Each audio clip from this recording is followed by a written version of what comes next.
The Messenger ﷺ says in the authentic hadith, when it's the first night in Ramadan, the gates of paradise will be open, the gates of the hellfire will be shut, and the shayateen, the main leader devils, will be chained and locked down.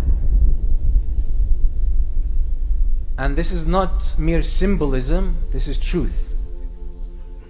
This is true. These things happen in the world of the unseen. So the world changes. In Ramadan, the world changes. Shayateen, the most influential of shayateen, the most destructive of shayateen, will be locked down. They won't be able to travel around and affect people as they used to do outside Ramadan. So they're chained. They're limited. The gates of paradise will be opened. They'll be wide open. And this has an impact on us. It has an impact on us. The dynamics of what happens in the world change. The gates of the hellfire will be locked. They will be locked. And this will have an influence on us.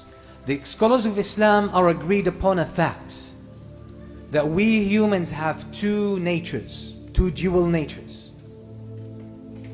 One is spiritual, that's our soul. That's our soul, that's the invisible part of who we are. And this has a life of its own. And there is the visible side of us, which is the physical side that we can see and touch. The spiritual side of us has more of an angelic nature. It yearns to Allah subhanahu wa ta'ala. And the physical side of us is more like the animals. It's all about eating, drinking, reproducing, and the physical desires and the physical attachments and orientations that we have. And upon death, these two natures will be separated. The soul will depart the body.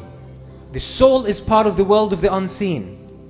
We can't touch it, we can't smell it, we can't taste it, we can't even hear it.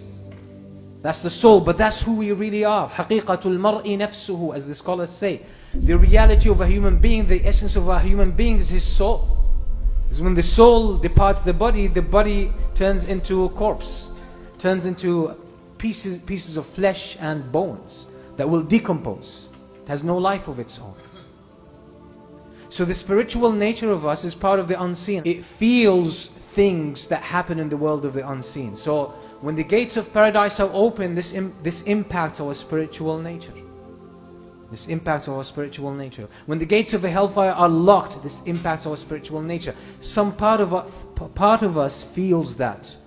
The Prophet ﷺ says in the authentic hadith, which is in as-Sahih, مَا جَلَسَ قوم في بيت من بيوت الله يتلون كتاب الله ويتدارسونه بينهم إلا نزلت عليهم السكينة وحفتهم الملائكة وذكرهم الله في من عنده. Any group of people who gather together in a masjid, in one of the houses of Allah, they recite the book of Allah, the words of Allah, and they study it. Except that serenity, peace and tranquility will descend upon them. And the angels will rub shoulders with them. Angels will be among them, around them, rubbing shoulders with them. And Allah would mention them to the highest ranking angels. Some of the scholars, as they were commenting on this hadith, they say as-sakina, which is tranquility and peace that descends upon them, is a sign of the presence of the angels, as Imam al-Qayyim says in more than one of his books. He says as-sakina comes with the angels. This peace and tranquility and serenity that you feel sometimes when you're reciting Quran or reading Quran or listening to a lecture or attending a halaqah or praying behind an imam or doing something good. This sakina shows the angels are around. It marks the presence of the angels. You don't figure this out with your brain. You don't feel the angels physically. You don't touch them. You don't smell them. You can't see them and you can't hear them. So which part of you figures them out? that feels this sakeen and this peace and serenity and tranquility. Which part of you is the spiritual side of you? So since we feel our souls feel the presence of the angels, don't you think the soul feels that the gates of paradise are open? The gates of the hellfire are locked, the shayateen are locked down? It does. And that's why most of us feel in Ramadan more eagerness to worship Allah subhanahu wa ta'ala. You find more peace and more tranquility because the fragrance of paradise reaches your soul. It recognizes that at a subtle level that you cannot capture with your senses. So that's what happens during Ramadan. This is what happens. This is why Ramadan is a special time. These things are not a figment of imagination that we're just talking about in a symbolic sense. These are realities of life. These are things that are happening.